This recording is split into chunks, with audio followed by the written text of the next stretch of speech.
Prologue: the scent that shouldn't exist. Lunaris City gleamed like a living circuit board after dark miles of glass and light pulsing against the night sea. Inside the Vale Corporation Tower, the air was sharp with ozone, filtered and controlled down to the last molecule. Every alpha who worked there felt its quiet command. Order, precision, hierarchy. At the center of it all sat Aiden Vale, the man the press called the Iron Alpha.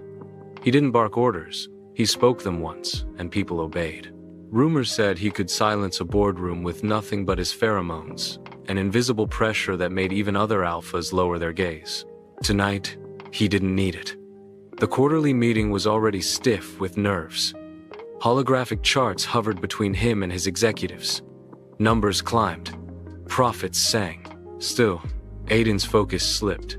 Something was off. A faint tremor brushed the edge of his control, like static under his skin.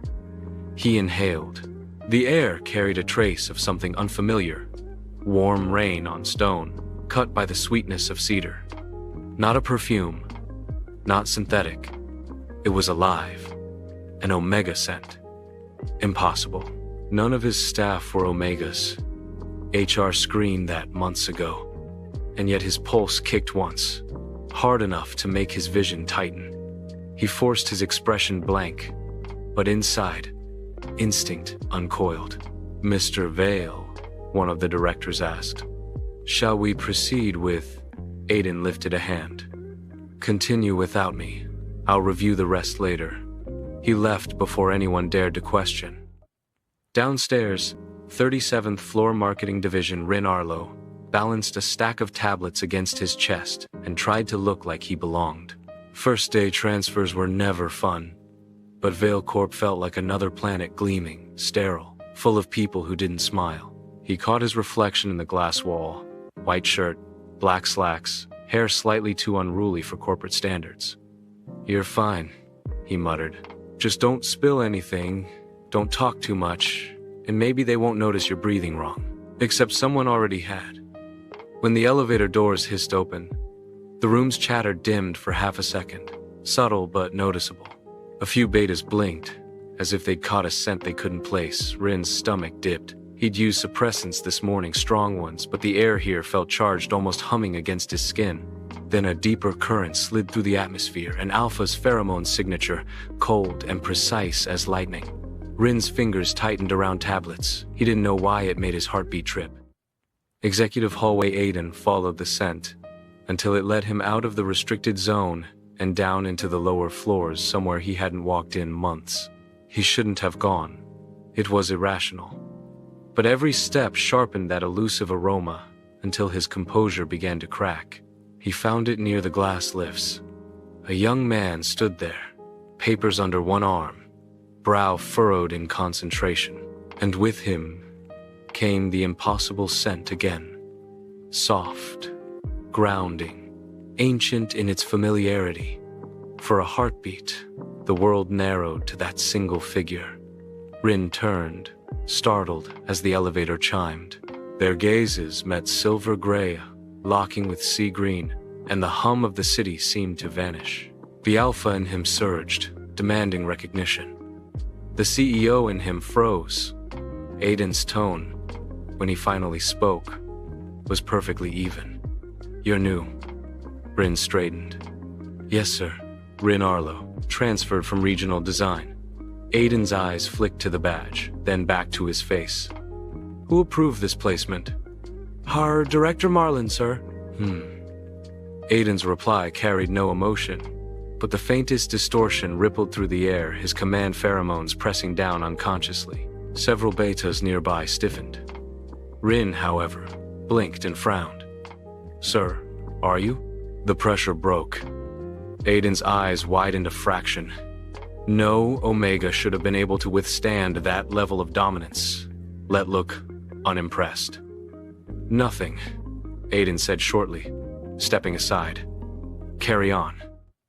Rin hesitated, then offered a small, almost cheeky smile. "Yes, Mr. Vale." He entered the lift.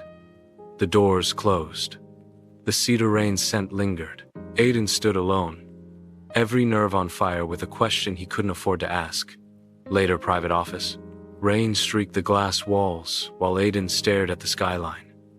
His reflection looked back, controlled, immaculate, but his pulse refused to settle. He typed Rin Arlo into the internal system. Minimal file. Transfer request signed off with no sponsor, no prior sent classification. Either a clerical error or something far deeper. His phone buzzed. Unknown sender. The bond you smell isn't supposed to exist. Be careful, Vale. Aiden froze.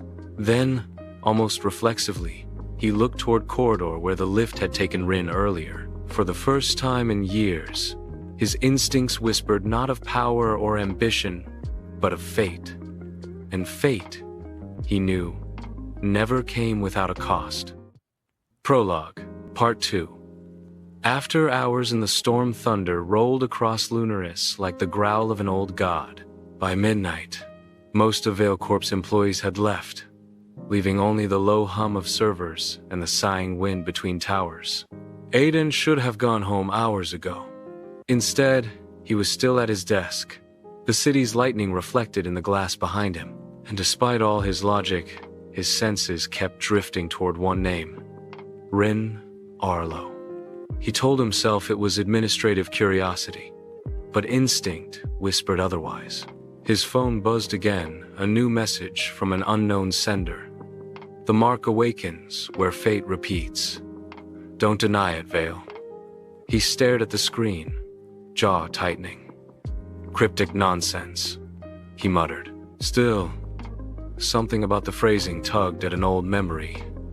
An inherited legend whispered among the Vale bloodline. When the forgotten bond returns, the world resets its order. He shut off the screen, deciding he'd deal with it later. That was when the lights flickered. The blackout emergency shutters hissed down halfway, and the glass walls dimmed to near darkness. The storm outside howled against the skyscraper, and a soft alarm pulsed through the corridors. Aiden rose, annoyed but calm.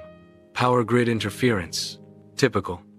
He moved to the door, but it slid open before he reached it. Rin Arlo stood there, clutching a flashlight. Sir, sorry, maintenance said this floor's system was tripped by the lightning. They told me to check the emergency routers. His hair was damp from the rain, shirt slightly unbuttoned at the throat, eyes bright even in the gloom. For one long second, Aiden forgot to breathe. The scent, cedar, storm, warmth, returned tenfold, filling the dark like something alive. Rin blinked. You okay, Mr. Vale? I'm fine. Aiden's voice was too quiet. He cleared his throat. You shouldn't be up here alone. Neither should you, technically. Rin smiled lightly. Bosses need rest too, you know. It was absurdly casual, and yet refreshing. People usually spoke to Aiden with rehearsed reverence. Rin, however, looked at him as though he were human, maybe even a little ridiculous. Trapped together, a rumble shook the building. The lights died completely. Rin swore softly under his breath. And now the lift's down too. Great. Aiden tapped his communicator, but the signal was dead. Emergency generators will restart soon. Rin crouched beside a panel, flashlight between his teeth as he checked the cables. You sound very confident. Confidence is what keeps an alpha from panic. Yeah, but does it fix electricity? Rin murmured around the flashlight. Aiden blinked and then, unexpectedly, laughed. It was low, quiet, almost foreign to his own ears. Rin froze, glancing up. Did the Ice Emperor just laugh? I thought that was forbidden by corporate law. Aiden smirked faintly. Keep talking, Arlo, and I might amend the rule. Their eyes met again, and the air changed softer, charged. Rin's humor faded into something gentler, curious. The flashlight caught the reflection of silver in Aiden's eyes, a faint shimmer, not human. Your eyes, Rin whispered. Aiden turned away too quickly. It's nothing. Old genetic trait. But Rin's instincts disagreed. His Omega sense, the part he'd spent his life suppressing, recognized the signature of something ancient, something that wasn't supposed to exist anymore. The pulse spark flickered across console. The power didn't return, but for an instant, both of them felt it, a pulse in the air, echoing between them like two heartbeats, aligning. Aiden's breath caught. Rin swayed, dizzy. "What was that?" Rin whispered. Aiden's hand gripped the edge of the table. "It's not possible," he muttered. "Sir?" He turned back to him, eyes shadowed. "You shouldn't have come here, Arlo." Rin frowned. "Excuse me?" "Your transfer. It was arranged by someone else, someone who knew exactly what you are." Rin blinked, taken aback. "What I am? I'm a designer, Mr. Vale. Not whatever weird thing you're implying." But the flash of light from outside illuminated his wrist, a faint, circular mark glowing just beneath the skin, like a seal. Aiden's gaze hardened. "That mark is not normal." Rin instinctively covered it, alarmed. "You can see that? I thought no one ever..." "Because it's not supposed to exist," Aiden finished. Thunder cracked again, and the room plunged back into shadow. A promise in the dark. Rin took a small step back, pulse racing. "Are you saying I'm some experiment?" Aiden's tone softened, unexpectedly. "No, I'm saying you're proof that something old is waking again. And whatever it is, others will come for you." There was fear in Rin's voice now, but also stubbornness. "Then I guess I'll have to stick close to my scary boss, huh?" Aiden met his gaze, something unreadable flickering behind his control. "Careful," he said quietly. "You don't know what staying close to me entails." "I'm willing to find out." The silence that followed felt heavier than thunder. For a moment, neither moved. Then, with a hiss, the power snapped back. The lights flooded the office in sterile white. The moment broke. Rin blinked and looked away, embarrassed by his own words. Aiden exhaled slowly, reclaiming his composure. "Report to HR tomorrow. I'll look into your file personally." "Right," Rin said, backing toward the door. "Good night, sir." "Good night, Arlo." When the door slid shut, Aiden finally allowed himself to feel the tremor in his pulse. Not fear, but recognition. The bond scent, the mark, and the legend whispered in his bloodline. When the forgotten bond returns, the world resets its order. He looked out at the storm, eyes glowing faintly silver. "I thought fate died with my generation," he murmured. But apparently, it just transferred departments. Outside, lightning carved the sky like an omen. Chapter 1. The Alpha who forgot how to feel morning crept into Lunaris City behind a veil of sea mist, softening the towers into pale silhouettes. In the upper floors of Vale Corp's headquarters, the world was already awake. Coffee machines humming, hollow screens flaring to life, assistants hurrying with tablets pressed to their chests. Aiden Vale had been awake since 4. He never slept long. Control demanded vigilance. Even now, as he reviewed the overnight reports, his thoughts kept drifting to the previous night's storm and to the faint cedar and rain scent that refused to leave his memory. It shouldn't have mattered. One errant Omega. That was all. Yet his instincts, normally precise as a clock, had misfired the moment Rin Arlo stepped into his space. Aiden rubbed at his temple, trying to dispel the echo of it. He could command entire divisions into silence, negotiate mergers that terrified rival alphas, and walk through the city without a single pulse of attraction. So why now? A soft chime announced the arrival of his assistant. "Mr. Vale, your 9 o'clock briefing is ready. HR has also sent the file you requested." He paused. "Send it through." The holographic panel blinked. Rin's personnel record filled the air before him. Education in design, steady work history, clean references. But at the bottom, under biological profile, the data blurred into static. Aiden frowned. "Corrupted file?" "It says the metadata was encrypted before the transfer," the assistant said.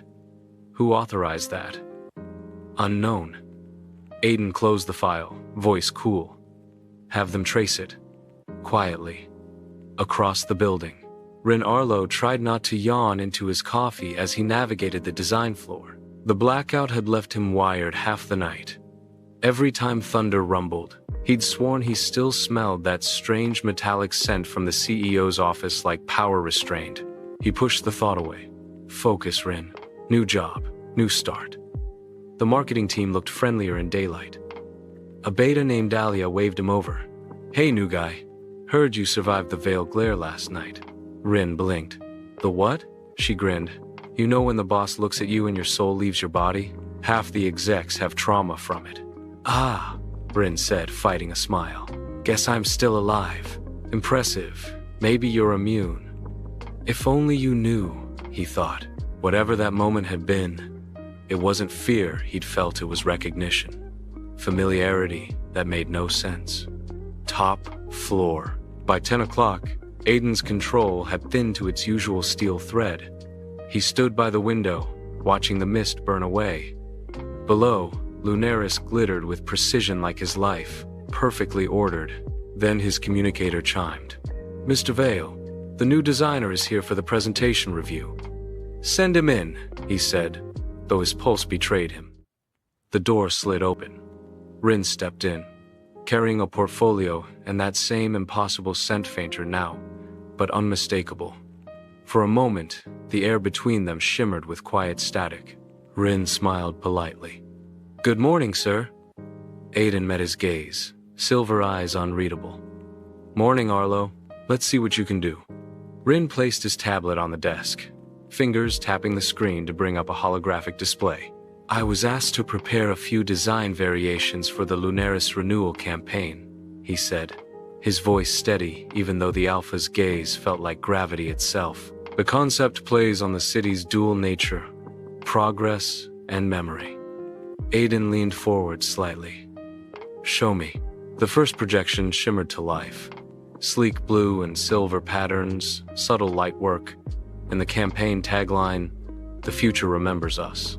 Rin waited for a reaction. Aiden's expression didn't move. He simply studied the design, eyes narrowing with clinical focus. Finally, Aiden said, "It's good." Rin blinked. "Just good? You can do better." The word should have stung, but Rin found himself grinning. "You don't waste syllables, do you, Mr. Vale?" "I don't waste time," Aiden replied smoothly. "Especially mediocrity." Ouch. Rin crossed his arms, mock offended. You know, for a guy whose company slogan is "Innovate with Heart," you sound allergic to emotions. I leave those to my HR department. The dry remark hung in the air for half a beat then. Rin laughed. It wasn't forced or nervous. It was genuine, ringing softly through the pristine office. Aiden froze. It had been years since anyone had laughed in his presence without fear or formality. Something in his chest stirred, like a memory trying to wake. "Relax, sir," Rin said, still smiling. "I'm not going to start a union of feelings. Yet." Aiden's lips almost curved, almost. "See that you don't." The meeting. They moved through concepts and designs for nearly an hour.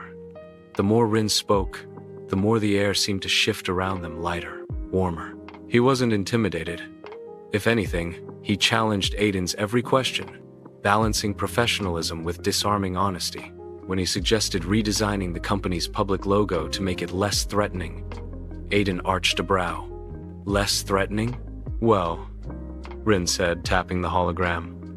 This symbol practically screams, submit or perish. Maybe soften it with colors that don't look like they came from a storm cloud?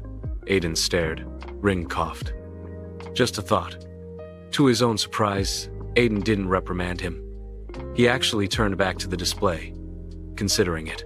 You might be right, he said finally. The brand should evolve. Rin blinked. Wait, seriously? Aiden gave a faint smirk. You expected me to growl? I mean, statistically, yes. The observation. When the meeting ended, Aiden watched Rin leave, every instinct inside him restless. That same mark, the faint circle on Rin's wrist, had glowed again when the hologram's light brushed his skin. Faint, but visible, Aiden pressed his fingers to his temple. There was no logical explanation, and yet, logic had never ruled the ancient instincts of his kind. As the door shut, his assistant appeared with a message tablet. "Sir, security flagged an anomaly in our system. An unauthorized drone was detected near the eastern wing during last night's blackout. Any visuals? None. It self-erased before capture. Trace its origin." "Yes, sir." Aiden's gaze drifted toward the city skyline again. Storm clouds still lingered at the edges of the horizon. Something or someone was moving beneath the surface of his perfectly ordered life. And Rin Arlo, with his impossible scent and fearless smile, was at the center of it. Meanwhile, downstairs, Rin collapsed onto his chair the second he reached his desk. "Note to self," he whispered. "Never sass an alpha CEO unless you're ready to die or get promoted." Dahlia from the next cubicle leaned over. "So, how was it? You survived again?" Rin took a long sip of coffee. "He's not what I expected." "Oh, you thought he'd have horns?" "Something like that," Rin said, thinking of the man's eyes gleaming faintly silver in the half-light. "He's different. Controlled, but kind of hot?" Rin almost choked. "I was going to say intense." "Same thing," Dahlia teased. He laughed it off, but as he turned back to his work, he couldn't shake the strange feeling that someone was watching him, not from across the office, but from somewhere unseen. The faint pulse of warmth at his wrist reminded him that the mystery from last night hadn't ended. The rain outside had softened into a steady drizzle by the time Aiden reached the restricted floor beneath Vale Tower. Few even knew. It existed a private sector for biological research, sealed off with biometric locks. He pressed his thumb to the scanner, the doors parting with a hiss. The air was colder here, clinical. Lights flickered along the hallway, illuminating frost-coated glass chambers filled with old research files and sealed specimens. Aiden rarely came down here himself. This was the domain of his late father, the man who had turned genetics into profit, who had whispered once that alphas could be made, not born. But now, as Aiden walked the corridor, a faint scent lingered, soft, wild, inexplicably familiar. Rin's scent. He stopped short. Impossible. Rin never had clearance to enter this level. And yeah, something or someone had been here recently. He followed the scent to a half-open lab door. Inside, the monitors were still glowing faintly. A recorded log blinked on the screen, repeating an old file. Project Seraphim Omega Line Revival. Aiden's pulse quickened. He remembered that name. His father's most controversial experiment terminated years ago. All data was supposed to be destroyed. How did this reactivate? He murmured, scrolling through the file. But before he could read more, a noise came from behind the rows of storage tanks. A quiet metallic click. Someone was there. Aiden turned sharply. "Who's there?" A shadow moved. A small figure emerged, wearing the Vale uniform. Slightly drenched, clutching a tablet. "Mr. Vale?" Rin froze wide-eyed. You're not supposed to be down here either." Aiden's eyes narrowed. "I could say the same for you." Rin looked guilty, caught between fear and defiance. His damp hair clung to his face. "The elevator glitched during the storm. I came down to fix the system." Aiden crossed his arms. "And you accidentally accessed a sealed genetic archive?" "I didn't mean to," Rin snapped back, his usual calm breaking. "The system auto-loaded when the power reset. I was trying to shut it down." The lights flickered violently, interrupting him. For a moment, both of them stood in the dark, the faint hum of machines filling the silence. Emergency lights glowed red, and on the monitor behind them, new text appeared on its own. "Is greater than subject reinstatement. Omega gene detected, active host found." Both men turned to look, The file flashed Rin's employee ID. Aiden's breath caught. You. Rin's lips parted, trembling. That can't be right. But the machine kept repeating it. The system had scanned him automatically when he entered. Aiden took a slow step forward. Rin, are you aware of what this means? Rin shook his head, stepping back. No, I don't even know what this is. It means, Aiden said quietly, that every assumption I had about this company, about my father's legacy, and about you, is wrong. He looked at Rin, really looked. And beneath the fear, the storm-tossed exhaustion, and the defensive edge, he saw something else. A light that wasn't supposed to exist anymore. Aiden's instincts as an alpha instincts he'd trained himself to suppress stirred deep in his chest. That scent, that presence, it wasn't random. It was fate. Before he could say anything else, a loud crack echoed. One of the glass chambers shattered. A security alarm began to wail. Someone's breached the lower vault? Aiden barked, reaching for his comm, but static answered. The security system was jammed. Rin darted closer, his fear overridden by quick reflexes. Sir, we need to move. The emergency locks are closing. Aiden didn't argue. He grabbed Rin's hand, his skin warm against the chill, and pulled him toward the elevator.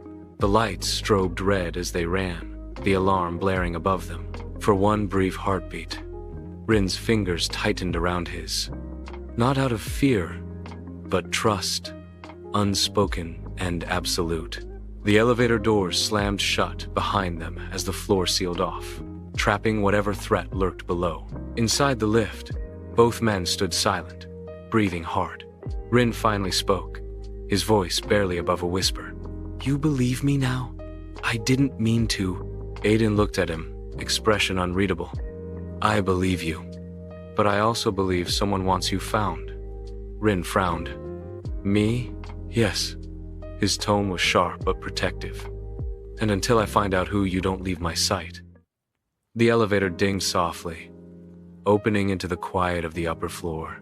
Outside, the storm had stopped, but something darker had begun. When they stepped out into the dim office lights, Aiden's phone buzzed. A message. No sender. You found him. Good. Keep him alive. He stared at the screen.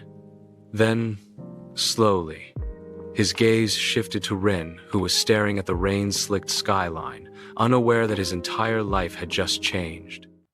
Chapter 2. Instincts Don't Lie Morning.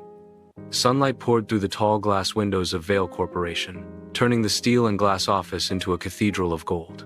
The rain had washed the city clean overnight, but inside Aiden's chest, the storm hadn't quieted. He stood by his desk, watching the skyline through the haze of early light. His phone still displayed that message from last night. You found him. Keep him alive. No sender, no trace, no clue who could have known about Rin or what he was. A knock came at his door. Enter, Aiden said, voice crisp as ever. Rin stepped in, holding a cup of coffee like a peace offering. His uniform was neat again, his expression guarded but calm. Only the faint shadows under his eyes betrayed how little either of them had slept. I brought your usual, Rin said softly. Double espresso, no sugar. Aiden's gaze flicked to him. You remember that after 3 weeks? I have a good memory, Rin replied. Then, under his breath, especially for grumpy bosses who don't say thank you. Aiden's lips almost twitched. Almost. Noted. He accepted the cup. Closed the door. Rin did, turning back toward him with that mix of obedience and irritation that had become his signature. About last night, Aiden cut him off, placing the cup down with care. No one can know you were down there. Not HR, not security, not even the board. Rin blinked. You think I want to tell people I got locked in a haunted basement with my boss? This isn't a joke. Aiden's tone darkened. If what the system detected is true, you are the key to something that could destroy this company, or worse. Rin hesitated. You think I'm dangerous? I think, Aiden said slowly, You're something the world isn't ready to understand. A long silence followed. Outside, the hum of the city rose cars, footsteps, life resuming as if nothing had changed. Finally, Rin looked away. If you're done treating me like a science project, can I go back to work? Aiden sighed quietly. You're staying here today. I'll assign you new duties under me directly. Rin stared. Under you? That's not how the hierarchy works. Aiden gave him a look that ended arguments. It does now, and I'd suggest you cooperate before HR gets wind of an incident in the sub-level. Rin muttered something under his breath that sounded suspiciously like Tyrant Alpha. Aiden's ears caught it. What was that? Nothing, sir. He almost smiled this time. Almost.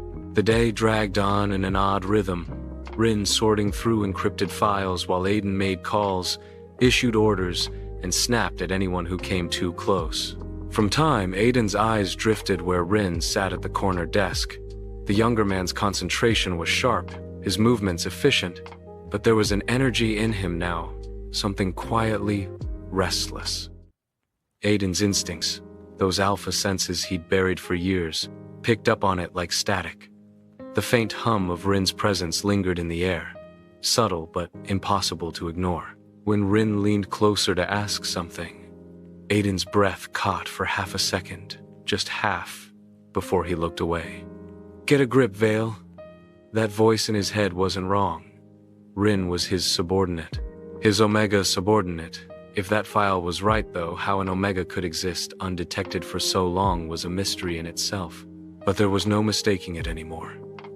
Every instinct in Aiden's blood screamed mine, even as his mind fought to deny it. Around noon, the office door opened, and Marcus Aiden's head of security stepped in. Boss, there's been another breach. Rin froze. Aiden's tone turned sharp. Where? Server vault. Someone tried to access the Omega data again. Rin paled, his eyes darting to the floor. It wasn't me. Aiden didn't even glance at him. I know. You were with me all morning. Marcus raised a brow but said nothing. We're checking the access logs. It looks like it came from inside headquarters. Find out who, Aiden said.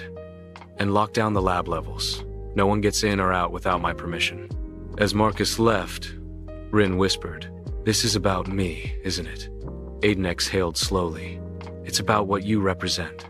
Someone wanted Project Seraphim restarted, and for that, they need you. Rin tried to keep his tone steady. So, what do we do now? We act normal. He blinked. Normal? Yes, Aiden said. We keep working. We smile at meetings. We pretend everything is fine. Rin frowned. That's your plan? It's called strategy, Rin muttered. Sounds more like denial. Aiden gave him a warning look, but Rin only smiled faintly for the first time since the night before. By evening, the office was quiet again. Most employees had gone home. Rin stayed behind, typing on his laptop, while Aiden reviewed the security reports. The silence between them wasn't awkward anymore. It was something else. Something heavier, but not unpleasant. When Rin finally stretched, cracking his shoulders, he caught Aiden watching him again. You're staring, he said softly. Aiden didn't deny it. You work too hard. So do you. Occupational hazard. Rin smiled a small, tired curve of his lips that softened something inside Aiden. You know, Rin said after a moment, you're not as scary when you're not scowling. Aiden raised an eyebrow. And you're not as quiet as I thought. They shared a look brief, almost playful, before Rin turned back to his screen. But in that moment, something shifted. The tension between them wasn't only from fear or mystery anymore. It was connection, fragile, unspoken, and very real. Later that night, Aiden drove Rin home against Rin's protests. You don't have to babysit me, you know, Rin said, buckling his seatbelt. I'm ensuring your safety. You mean you don't trust anyone else? That too. Rin rolled his eyes, leaning against the window. You really need hobby, Mr. Vale. This is my hobby. Wow. Rin muttered. Tragic. Aiden almost laughed. When they reached Rin's apartment, the street was unusually quiet. Aiden's instincts prickled again. He scanned the area, a flicker of movement near the alley. "Stay here," he ordered, stepping out. "Aiden, lock the doors." But before he could investigate, a sound cut through the stillness, glass breaking. A shadow darted away into the night. Aiden ran after it, but by the time he reached the corner, the figure had vanished. He found only a small object dropped near the curb, a business card, black, embossed. The same sigil from the old Project Seraphim file. His pulse quickened. When he returned to the car, Rin's eyes widened. "What happened?" Aiden held up the card. "Proof that someone knows exactly who you are." Rin's throat tightened. "Then what do we do now?" Aiden looked at him, voice calm but resolute. "Now, we find out why they want you, and who's pulling the strings." He met Rin's gaze, steady, determined. "From this point on, you don't face this alone." For the first time, Rin didn't argue. He just nodded, quietly trusting the man who'd once been his greatest source of fear. As the car pulled away, the city lights blurred past them, neon, rain-washed, and strange.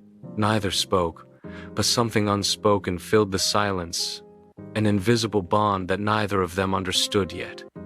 Two instincts, two fates, caught in one impossible thread.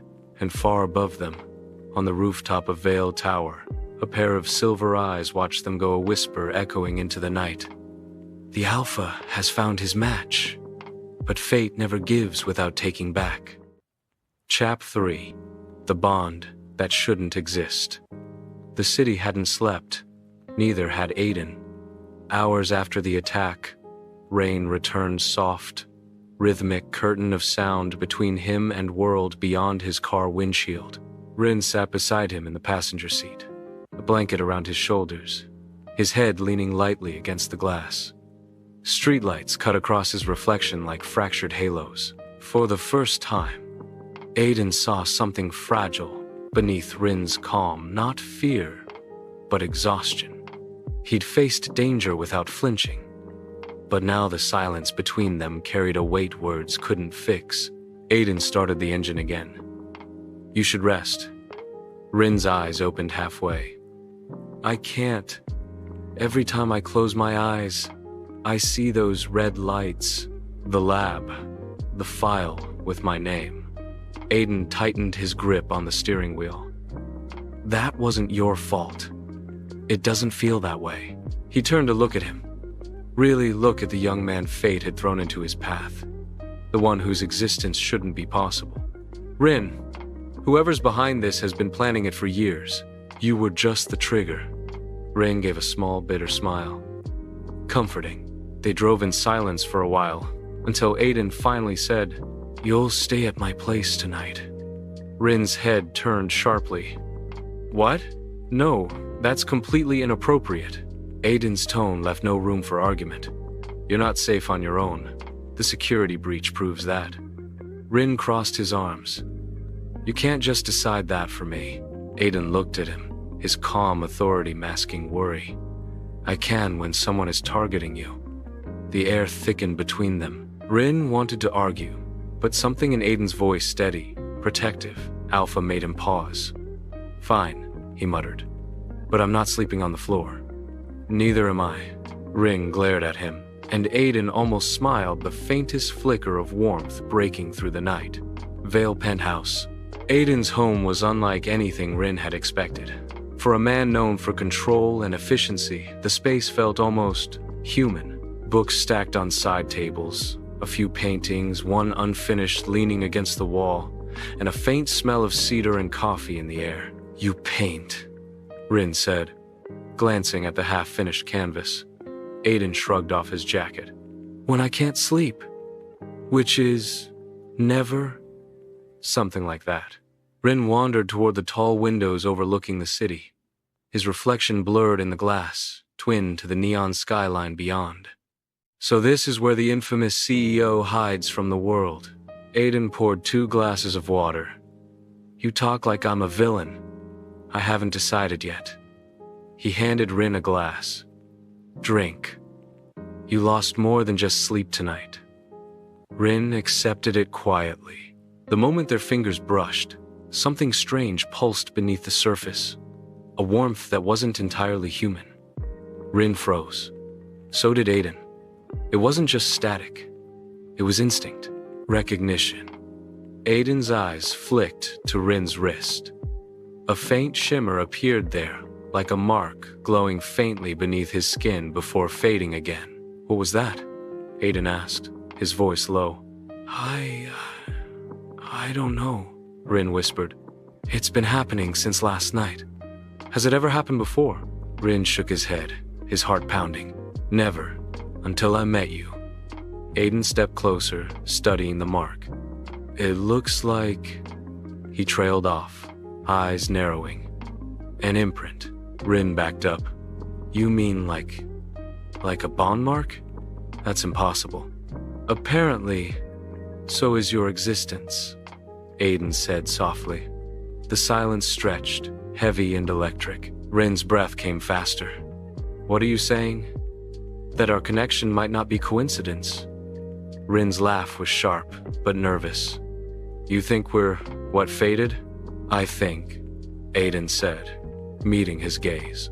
Our instincts know something we don't. Later that night, while Rin rested on the couch, Aiden stood on the balcony, phone in hand. Marcus, he said when the call connected. Any update? We traced the hack. It came from within Veil Systems, someone high level. Names? None yet. But the code used in the breach, it matches your father's old encryption. Aiden's jaw clenched. That's impossible. He's been dead for 5 years. I'm telling you what the data shows. Keep digging, quietly. He ended the call and looked back inside. Rin was asleep, his breathing steady.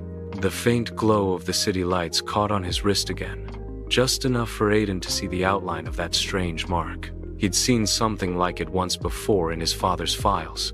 A bond between Alpha and Omega not forged by instinct, but by design. Morning when Rin woke, sunlight was spilling through the curtains. For a second, he forgot where he was until he smelled coffee and found Aiden at the kitchen counter. Sleeves rolled up, hair slightly mussed, reading a tablet. He looked human, almost gentle. Good morning, Rin said, still groggy. Morning. Aiden handed him a mug. Drink before you collapse again. Rin blinked. Are you being nice to me? Don't get used to it. Rin laughed softly, a real laugh this time. So what's the plan, boss? We start with the files you accessed. Someone went to great lengths to keep them buried. Whatever Project Seraphim was, it wasn't just about genetics. Rin frowned. Then what was it about? Aiden's eyes darkened. Control, power, and possibly creating the perfect bond. Before Rin could respond, his phone buzzed a message with no name attached. He frowned, opening it. Is greater than. You can't hide forever. The mark is already spreading. His heart stopped. Aiden noticed his expression instantly. What is it? Rin showed him the screen. Aiden took the phone, scanning it quickly, his expression hardening. Pack your things, he said. Rin blinked. What? Why? Because someone knows you're here. As if on cue, the building's alarm system chimed softly, motion detected in the private elevator. Aiden moved fast, grabbing Rin's wrist. Come on. The mark under Rin's skin glowed faintly again, stronger this time, as if reacting to danger. They barely made it into the back corridor before the elevator doors opened behind them with a hiss. 2 men in black suits stepped out Veil Security, but not from Aiden's team. Rin whispered, They're not yours, are they? No. Aiden pressed the emergency lockdown button. Doors sealed across the hall. Whoever they are, they're not leaving with you. They escaped through the service exit, the city roaring to life around them. Rin kept up, breathless, adrenaline cutting through fear. Aiden, why are they after me? I'm nobody. Aiden glanced at him, voice hard but protective. You're not nobody. You're the key to something my father started and someone wants to finish. Rin shook his head. I didn't ask for this. I know, Aiden said quietly. But now that you're in it, I won't let anyone hurt you. For the first time, Rin heard something in Aiden's voice he'd never heard before. Not command, not control. Promise.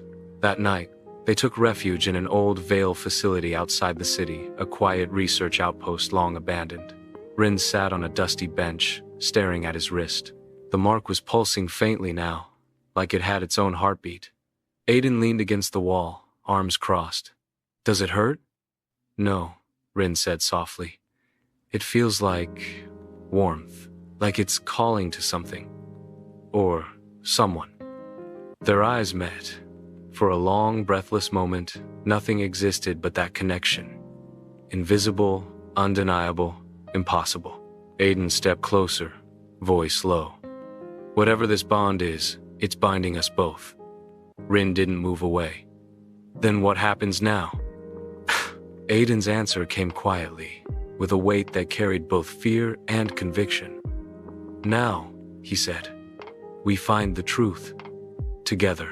Outside, thunder rolled across the horizon again, echoing the pulse of something ancient reawakening in both their veins, and somewhere deep beneath Vale Tower, hidden systems flickered to life. A voice, distorted, mechanical, whispered through the static. Project Seraphim. Phase 2 activated. Chapter 4. Unseen Enemies 1. The penthouse dawn glowed pale over the city. The Vale Tower penthouse felt more like an observation deck than a home, quiet, cold, glass on every side. Aiden's world had always looked like this. Immaculate, contained, unapproachable. Now a pair of sneakers sat by the door, a jacket on the sofa, and steam curled from the second coffee mug on the counter. Rin, he stood by the window, watching the skyline shimmer under the morning haze. Still getting used to living above the clouds, he said. Faint humor in his voice. You'll get used to the noise instead, Aiden replied, setting a plate of toast beside him. City never sleeps. Rin smirked. Neither do you. Aiden's brow lifted, but the edge in his posture eased. The first few days had been uneasy, an Alpha trying not to seem overprotective, an Omega trying not to look afraid, but routine had begun to form. He cooked breakfast. Rin made terrible tea. They argued over the temperature setting. It almost felt normal. Almost. When Aiden left for the office, he locked the private server room and gave Rin the spare access card. If anything happens, call me first, not security. Rin nodded, fingers brushing the card. You really think they'll come again? Aiden met his eyes. I think whoever sent them isn't done yet. 2. The betrayal. By noon, the company hummed as usual. But something in the air had shifted. Reports crossed Aiden's desk, encrypted messages traced to internal servers, a missing data key from the Seraphim archives. He called his head of security. Find the leak, quietly.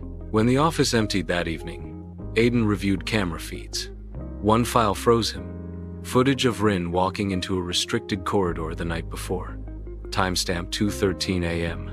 But Rin had been home, asleep on the couch. He replayed the video. The figure's face glitched, then flickered into another man's shape before the screen cut to static. Someone had forged his assistant's ID. Aiden's instincts went cold. Whoever was behind this knew how to weaponize paranoia. Downstairs, Rin left the elevator and found half the staff watching him, whispering. Someone had circulated the clip already. He didn't speak, just walked straight to Aiden's office and shut the door behind him. I know, Aiden interrupted. His voice was low, controlled, dangerous. They want me to doubt you. Rin swallowed. It's working, isn't it? Aiden looked at him for a long moment. Not yet. 3. The truth. The trap was set that night. Aiden pretended to dismiss Rin, ordered the penthouse lights off, and waited in the shadows of the server room. Midnight came with rain tapping the windows. A panel slid open behind a file cabinet, something only top-level staff should know existed. The intruder stepped through, face hidden under a hood. Aiden recognized the gate even before the man looked up. Mr. Thorne, Aiden said flatly. His deputy froze. I had no choice. They have something on me. They? Before Thorne could answer, the lights died. Emergency red washed the room. A ripple of static filled the air, and suddenly, Rin's voice echoed through the intercom. Aiden, behind you! A pulse of silver energy streaked past Aiden, knocking Thorne off balance. The hood fell. Thorne's eyes glowed faintly blue, unnatural. Rin burst in, the glow from his hands illuminating the dark like liquid moonlight. He's not human, Rin said. No, Aiden answered. He's like you. Thorne's voice cracked with pain. They perfected the program after you escaped. You were the prototype, Rin. I was the weapon. The floor quaked. Sparks rained from the ceiling. Aiden dragged Rin back as Thorne lunged, inhumanly fast. The fight was brief, brutal.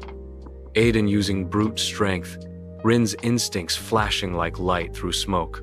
When security arrived, Thorne was unconscious, and the hidden passage sealed behind him. 4.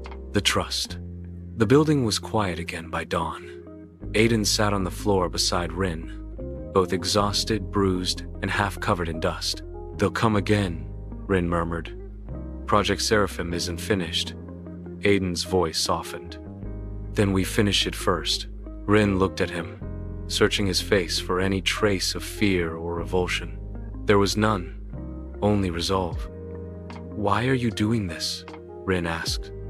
Because you trusted me when you shouldn't have. A faint laugh escaped him. That's the worst reason I've ever heard. Then it's the most honest. For a while, neither spoke. Rain pattered against the windows.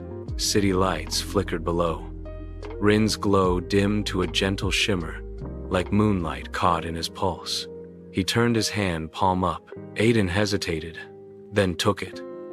The air between them felt heavy, magnetic, not romantic, yet something older, binding, forged by survival and belief. Outside, the storm passed. Inside, silence settled, two men breathing the same air, finally aware that whatever tied them together wasn't weakness, but choice. Chapter 5. Echoes of the Past One. The Archive. The road to the northern outskirts was swallowed by fog. Beyond the last security checkpoint, Vale Tower's glow faded into the distance, replaced by the ruins of an old government complex half buried in weeds and dust. Aiden stepped out of the car first, his breath forming clouds in the cold air. Rin followed, his coat collar pulled high, eyes tracing the jagged outline of the building. This is it? Rin asked quietly. Where it all began? Project Seraphim headquarters, Aiden said. Shut down 15 years ago. Officially, they moved through the shattered entrance, flashlights cutting narrow paths through the dark. Every step echoed. Rusted plaques still bore the emblem of the Ministry of Genetic Affairs. They reached a locked lab door. Aiden knelt, entered an old override code, and the door hissed open. Rows of empty containment pods lined the walls, their glass long since fogged. Rin stared at one marked Subject 09. Inside, faint scratch marks streaked the inner glass. His own hands trembled. This was mine. Aiden said nothing, only placed a steadying hand on his shoulder. Rin didn't move away. At the far end of the room, a single monitor flickered to life. A distorted voice filtered through the speakers. So the prodigal experiment returns, it said. 2. The confrontation. The speaker crackled, resolving into the image of a man with silver hair and sharp eyes, the architect of Seraphim, Dr. Alden Core. I should have known you'd survive, Rin, Core said. You were our only success, the Omega who could resist command. Rin's jaw tightened. You called that success? You turned people into ghosts. Core smiled thinly. Evolution isn't kind. His gaze shifted to Aiden. And you, Vale. The Alpha we modeled him from. You inherited more from your father's research than you know. Aiden froze. My father was part of this? He funded it, Core replied. You're protecting the very thing he wanted perfected. Silence. Even the air seemed to pause. Then, Aiden said, then I'll end it in his place. He drew his gun and shot the main terminal. Sparks flew, screens bursting into static. Core's image distorted, laughing even as it disappeared. Destroy the data, Aiden said. All of it. Rin nodded, already moving. His hands glowed faintly again, connecting with the remaining consoles. The lights flickered wildly as if the system recognized him, then one by one, the pods collapsed, metal bending inward under invisible pressure. When it was over, the lab was silent, burning circuits filling the air with a faint scent of ozone. 3. The choice. They stood amid the wreckage, red emergency lights pulsing against the walls. Aiden leaned against a railing, watching Rin breathe hard, pale but steady. It's done, Rin whispered.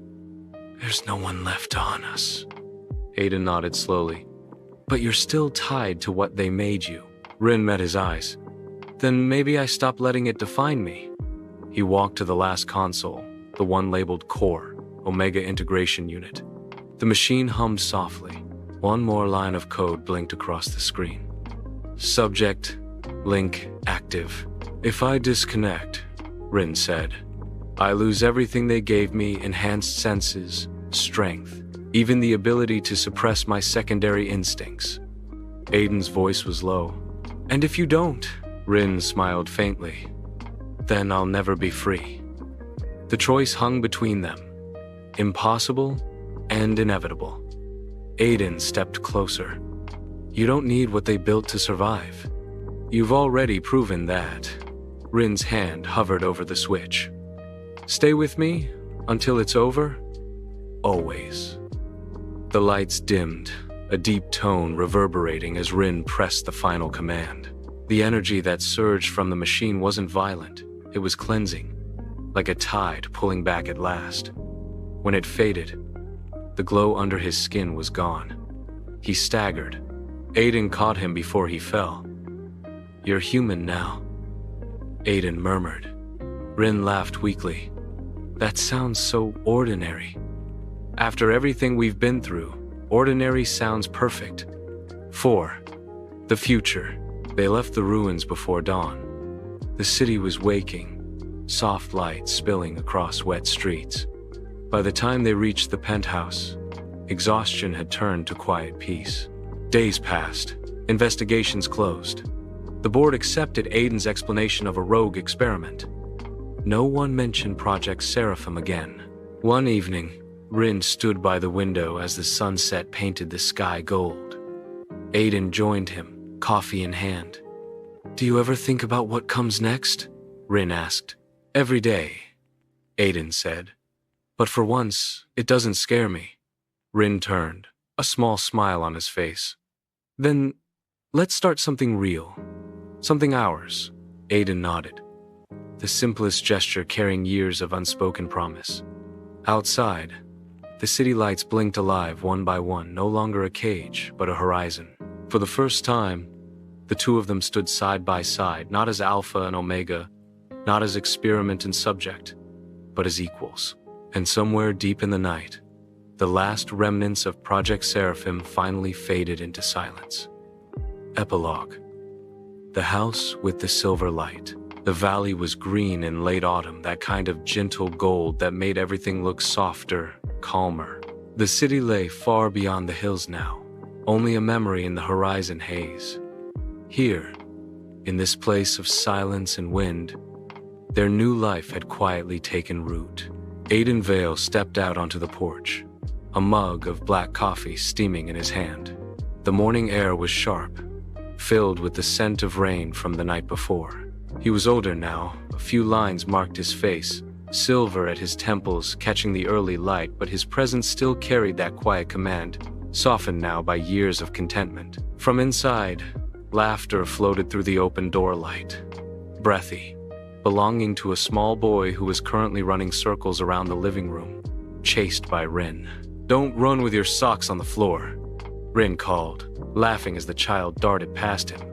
But Papa does it. That's because Papa doesn't listen either, Rin shot back, rolling his eyes when Aiden chuckled from the doorway. Their son, 6 years old, sharp-eyed, and endlessly curious, was a miracle neither of them had ever expected. They had adopted him from the same orphanage where Rin once volunteered. His name was Leo. Rin emerged from the hallway, hair slightly messy, still barefoot in a loose cardigan. He caught Aiden's gaze and smiled, that same quiet, knowing smile that could undo him in a second. "Morning, Mr. Vale," Rin teased. "Planning your corporate conquest from the porch again?" Aiden smirked. "Planning breakfast, actually. Which, according to my Omega, is my only domain now." Rin laughed softly, walking closer. "Because every time you touch the stove, the fire alarm thinks we're under attack." "Details," Aiden murmured, catching Rin's wrist as he passed. For a heartbeat, the world held still, just the sound of rain dripping from the roof, Leo's distant humming, and the rustle of Rin's sleeve beneath Aiden's fingers. It had been years since the chaos of Project Seraphim, but sometimes in quiet moments like this, Aiden still found himself remembering the glass pods, the sterile light, the fear of losing him. Rin noticed. He always did. "Hey," he whispered, brushing a hand against Aiden's cheek. "We made it. You can stop looking back." Aiden leaned into the touch, his voice low. "I just don't want to forget how far we came." "You won't," Rin said, smiling. "You carry it differently now." Outside, Leo's laughter turned into a shout. "Dads! The rainbow's out!" They both turned, and there it was, stretching across the gray sky, faint and luminous. Rin walked to the yard, the child perched on his hip. Aiden followed, the soft grass cold under his bare feet. For a long time, the three of them stood there, the Alpha who had learned gentleness, the Omega who had learned freedom, and the child who had given them both a reason to stay. "Dad?" Leo asked sleepily, leaning against Rin. "Did the rainbow come from the city?" Rin smiled. "No, love. It came from the light after the storm." Aiden wrapped an arm around them both, silent, content. The storm was over. The sun broke through the clouds, spilling light over the quiet house and the hills beyond. The world felt new again, not because fate had chosen them, but because they had chosen each other forever. Bonus scene: the legacy of light. The rain had just stopped. Drops clung to the leaves outside the window like glass beads, and the scent of wet earth crept gently into the old house. The same house where laughter had filled the rooms a decade ago, smaller then, warmer, full of bedtime stories and morning pancakes. Now, Leo was 16, taller, quieter, and full of questions he hadn't known how to ask. He had been cleaning the attic or pretending to when he found it. A small wooden box tucked behind stacks of books. The hinges were slightly rusted, the lock already broken. Inside, there were photographs, dozens of them, some faded, others sharp with light and shadow. In one, his father stood in an office of glass and steel, younger, sharper, intense. In another, they were smiling, rare, candid smiles covered in dust and sunlight. Between them lay a single letter folded neatly, sealed with an old corporate insignia. Leo hesitated before opening it.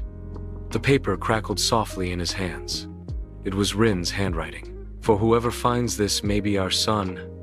Maybe just the wind know that love doesn't come from what we are, but from what we choose to protect. There was a time when the world tried to turn us into weapons. We chose to become something else instead. A family." The words blurred for a moment as Leo blinked too hard. He read them again, slower this time, tracing the ink with his thumb. Downstairs, he heard the familiar rhythm of his father's voices. Aiden still spoke with that calm authority, softened over the years. Rin still laughed too easily, filling the space like light through an open curtain. Leo climbed down the narrow attic stairs, the box still in his hands. They were sitting by the porch, Aiden reading the morning paper, Rin trimming the garden plants that had long since taken over the fence. The dog dozed nearby, old and lazy. "Hey," Leo said softly, stepping outside. "I found something." Rin looked up, tilting his head. "Oh, please tell me it's not the emergency chocolates we hid when you were 5. "Worse," Leo said, smiling faintly. "Your secret history." He handed over the photographs. For a moment, both men were silent. Aiden's hand brushed over the edges of one picture. The one from the old days, before the calm, before the valley. Rin's expression softened. "You were never supposed to find that box," he murmured, though his tone carried no regret. "I'm glad I did," Leo said quietly. "I didn't know everything you went through. I mean, I always knew you worked together before I was born, but this..." He gestured at the photo where they stood shoulder to shoulder against the skyline. "You look like you came out of a movie." Rin laughed softly. "We kind of did."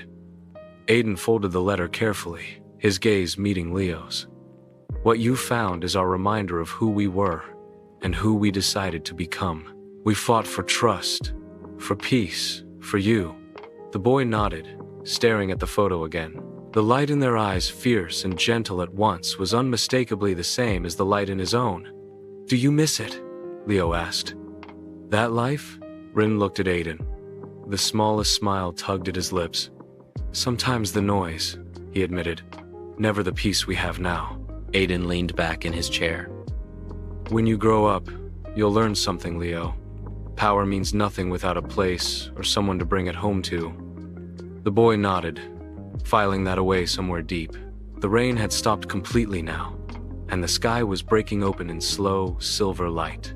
Leo sat between them on the porch step, the photos spread across his knees like pages from another life. Rin reached out, adjusting one where the image was fading. "We used to think we were alone," Rin said softly. "Two people fighting everything and everyone. But then we met you." Leo looked up, startled. "Me?" Aiden's smile, that rare, almost shy smile that made his eyes crease at the corners. "You grounded us," he said simply. "You turned our story into something worth keeping." The three of them sat there for a long time, not talking, not needing to as the afternoon light spilled across the porch. Leo picked up one last photo. In it, the rainbow arched across the sky, the same one that had hung above the house the day his parents first told him they loved him. He smiled. "You know," he said softly, "I think I get it now." Rin tilted his head. "Get what?" "That light doesn't come from the storm," Leo said. "It comes after it." Rin and Aiden exchanged a quiet glance, pride, memory, and love all tangled together. And in that moment, under the open sky of the home they had built with their own hands, the legacy of their love settled into something eternal. Not the kind written in files or legends, but the kind carried in every heartbeat that came after.